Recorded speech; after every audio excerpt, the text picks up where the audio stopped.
I've always been mature for my age. Last year in Tenerife, this guy was offering to buy me drinks and Dad went mad at him for chatting me up. It was so embarrassing. Yeah, I'm going out. Alright.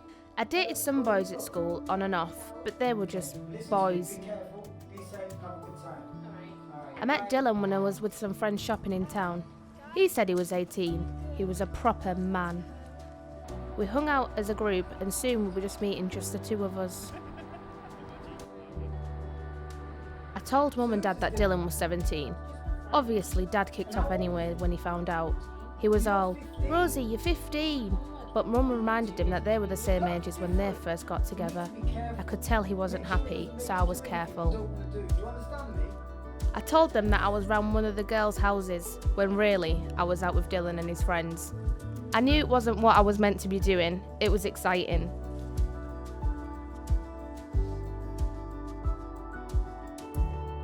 Dylan's friends were well into drugs. I'd had beer before, so at first just stuck to a few vodkas, but I was curious to try weed and then edibles and different things. Like Dylan said, everything would become legal soon anyway. There was a right random mix of people, little kids selling drugs and loners from their care home getting high. I did feel sorry for them sometimes. They just looked lost or like they should be somewhere else. They didn't have an amazing boyfriend and a nice home to go to like I did.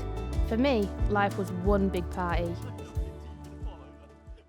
One night I was high. We were in the park and there was this guy running towards us. I realised it was my dad's mate, so I dived behind the others to hide. Mum and Dad knew that I was seeing Dylan some nights, but I told them I was staying at Sarah's tonight, whereas really, I was going to be staying with Dylan. I told her I was ready to sleep with Dylan and tonight was the night. Dylan said that we should have some benzos to calm me down. I'd not tried that before, but he said I'd like it and it'd be good for later on. I did as he said. I trusted him. Why wouldn't I? Tonight was the first time I'd had sex, but it wasn't like I thought it would be. Dylan had taken me to his mate's house. They were older and he told me to be nice to them. Dylan didn't even seem that interested in me, but the guys were, and they took their turns to have sex with me.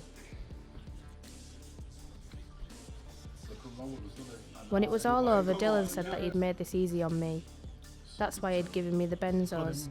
He said that his friends were very dangerous people and that this is how things would be for a while until the heat died down. He said there were things going on that I wouldn't understand. He took my phone and texted my mum. "Hey Mum, thanks for letting me stay at Sarah's. Had a great night, see you tomorrow." Then he left me there with the guys. As soon as I could, I'd sneak out and figure out the way home.